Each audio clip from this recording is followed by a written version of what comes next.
Very stressful moment. Very, very stressful. So it's like it should go to somebody out here. I spent all afternoon here. I seem to have 2 more, which is interesting. Ta-da! Stay. We've got 3 ladies who are supposed to be sitting in the front row, and there's 2 people already in their seats, and we don't have a seat to give them. So we'll get there. Take a Chance on Me, which is about 3 men and 3 women who have had relationships and they've either ended through divorce or death or separation or something, and they start looking for new partners. Opening night's always exciting.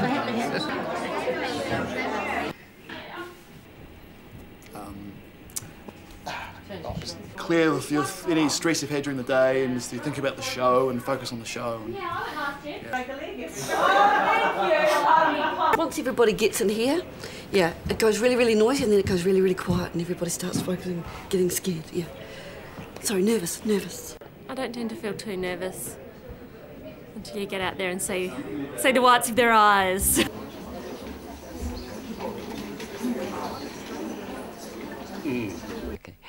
Howick was founded in 1847 by fencibles, and they were sent out by the British government to protect Auckland.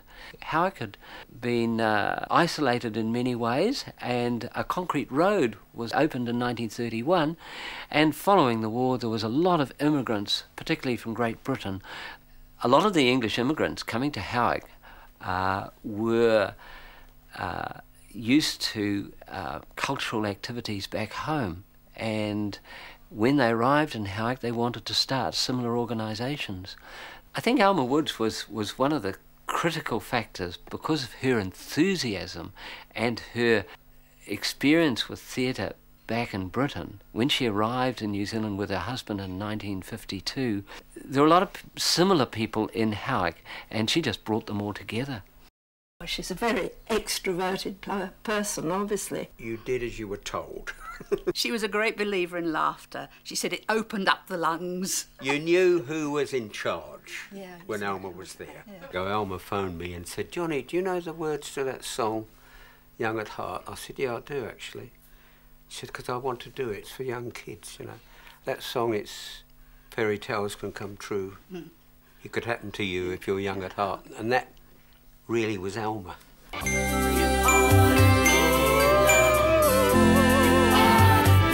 These things happen. I mean, I hope we can be friends. Okay, so when you get the reaction, you want to do that a little bit further apart. Yep. I mean, you're being really thick here. I mean, like, she wants to be your friend, you've taken her husband away. It's not going to happen, not in this lifetime. I hope we can be friends. Friends? Yes!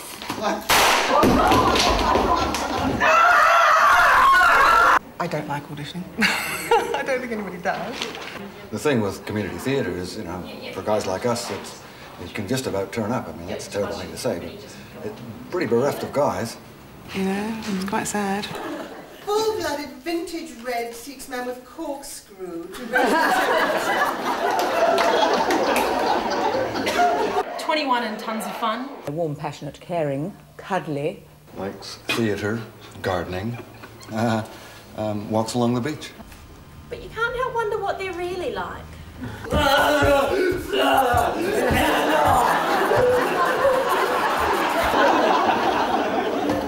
I did actually place a personal ad. Before I met the partner that I'm with now, I placed an ad and I got 13 replies, and I went out with all of them, and I ended up with Tony, who I've been with for 13 years now. Don't know, how do you know anything? You know, you just know. How do you know the person you meet's going to be the one you want to spend the rest of your life with? You just get a vibe off people, you know, and you can get some people who seem to be fabulous, but you just know they're going to be trouble, so instinctively. I'd like to offer you part in this production. I mean, I got to a definite crossroads where I thought, well, that way's bitterness, and that's a nice, easy, wide path. But I can see happiness going down this rather rocky path to either side, so I chose the rocky path, and a few boulders flung down in my path every now and then, but ultimately I've ended up a happy person. Yeah, there are times, of course, everybody likes a mate, but likes, you know, would like a soulmate, but hey, if it's not to be, not a problem. A little bit behind, but I'm not worried about it. You've got the wrong partner. Would you mind if Stuart just showed you a way to dance? Because at the moment you're a little bit... I don't know whether you can do anything different other than charge of the back. I'm organising wardrobe for this play. It's quite involved because the actors change so often. Liz, Jessica, who was this? Eileen, Girl Nikki, Sheila. Oh no, here's Debbie. Doris. It's hectic. It's frenetic and it's fraught. Grey one. Desiree, a redhead. That Brandy. That Tess. Dolly. Oh, come on, children, stop playing around. Let's get a move on. Happy birthday to you. It's going good. I think it's coming on nicely, don't you? Yeah, for this stage. 2 weeks to go. 2 weeks to go. Painting on Friday. Having a nervous breakdown yesterday. Another nervous breakdown now. Drinking. We'll make it look wonderful. No, I've never found love. I found sort of temporary love, part-time love, fake love, and short-term love, but never the real thing. Don't you like the hairy chest? And you went into a sex shop to buy this. I love this. Respect. 3 times. Here she comes again. Behave yourself, woman. It may be anatomically correct, but he's not a giant of a man. And he's got to be able to be deflated from the back. You're my dream man, aren't you? You're my dream man, aren't you? Silent. How much did he cost? $59.95. Cheaper, twice the price. So here. Yeah, we've had the odd affair and, you know, the odd romance. It's nice.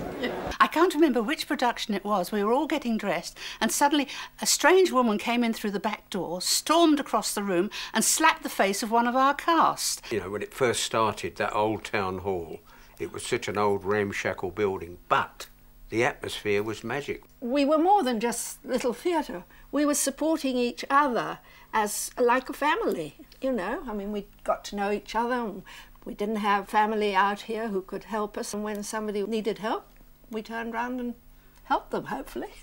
But it's much more professional now. No, you're not wrong. It is run as a business now. Yeah, you know, it was a whole different ball game in those days. This particular show is a lot of work. There are a lot of props and a lot of actors and a lot of things they need, as well as changing the set. It's a very simple set, but we have to change things from one thing to another. Yeah, it's good fun. And my partner's also part of this place, and he comes along and helps build the sets. Oops. Working here, closer to home, support the locals. The only time I get on stage is when I'm painting the set or building it. My name is Tim. I'm a retired farmer. I've no experience in theatre at all. And I got involved with the Howick Little Theatre just through a lady that I know. She'll kill me when I knew somebody that had been bitten badly by a Russian bride. This is Irina. I am a Russian, 28 years old. I am very, very beautiful. I am looking for a man who is financially secure. I was just glancing through these just for a laugh. And Joan had written one that had a very good catchphrase. And I thought, I'm going to ring this one up and just see what it sounds like. Yeah. I suppose I fell for him instantly when he said he had his own teeth and hair. She had 27 replies. 37 replies. Yeah. So I'm number 37. But as she's going up, you're going to go up too. It's called thrusting.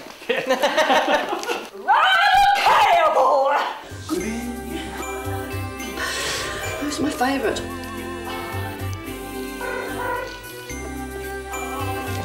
She's trying to convince him. Good aftertaste.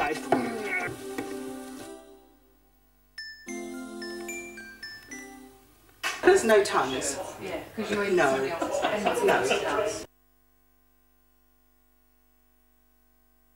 Well, one of the lead actors in the play has had to go back to England for a family bereavement. We're just a little bit... Is it his brother? The time available to us to find another actor who could get in to play the role in that time is not sufficient. I think it'll be fine. He thought about it and said, I said, don't make a decision now. And he said, no, I'll think about it. So then when I'd rung him back later to speak to him to say that everybody was happy to do the week at the end and that theatre were happy to put the play back a week, he said, no, I'd like to do it. Thank you very much for the opportunity. There is a little nervousness in my mind that he will be not capable of doing it, but actually focused enough to find the energies to throw into that on the opening night. So he's coming back and we're going straight into it. I'm glad we postponed it for a week. If, God forbid, his plane should not get here on time, we'll cope. The show must go on. He won't stay in London.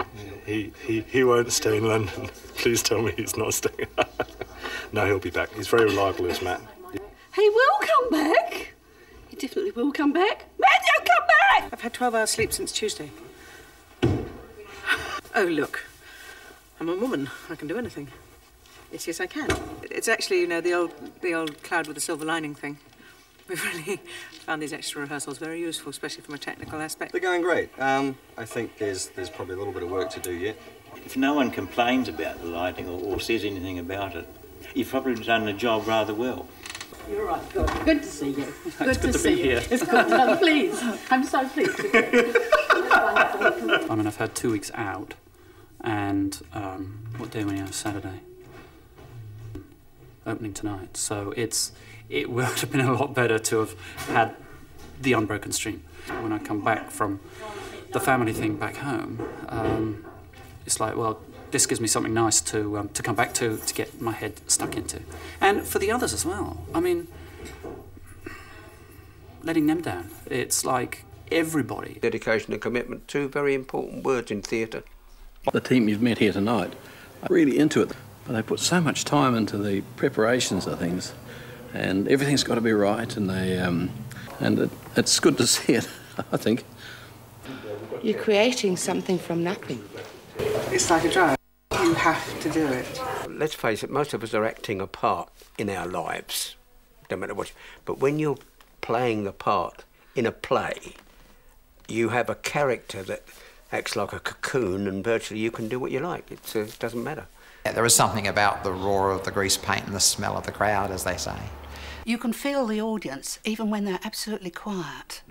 Yes. You know when you've hit it. It gives you sort of goosebumps up the back of your neck. It's the free flow of energy. That's why stage work is so much more interesting than film work, because you get the feedback. You get a reaction out of the audience and you kind of end up riding the wave, you know what I mean? And I've seen people blossom who've come from, say, being really nervous and I don't know what to do and I don't know whether this will suit me or not. And they find a niche that may be on stage, it may be doing front of house, doing the bar, just somewhere where people feel there's a creative outlet from their everyday life. I think that people that haven't been introduced to the theatre have missed a tremendous amount from life. I mean, I know there's, the Amdrams thing and people do spoofs of it and, like how stupid amateur dramatics can be. But hey, every aspect of life can be ridiculous at times. The future is going on and carrying on and hopefully being a really vital part of the community, but we need to, with anything you need new blood, so the great thing is to attract younger people so that they can keep it going when we're all in our graves or getting too old to remember lines. I think it's just part of the contribution that can be made to a mature society, and so that people who want to do things in the theatre have that opportunity. I do believe there will always, for the next 50 years, be people who want to go on the stage and act, and there will always be directors and set designers. But I'm not sure that there will always be people who want to stand with a torch peering at a bit of paper to see what seat you're sitting in, or necessarily want to come down and help at working bees to clean out workshops or whatever. I perceive that perhaps young people are not as generous in their time, and that they are probably a little more selfish in their attitudes towards those sorts of things. I think it's going to be an even bigger deal if it lasts for another 50 years.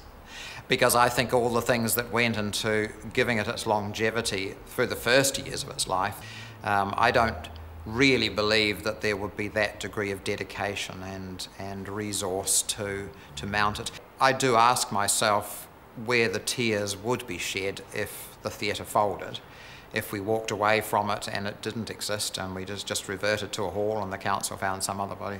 body to occupy it.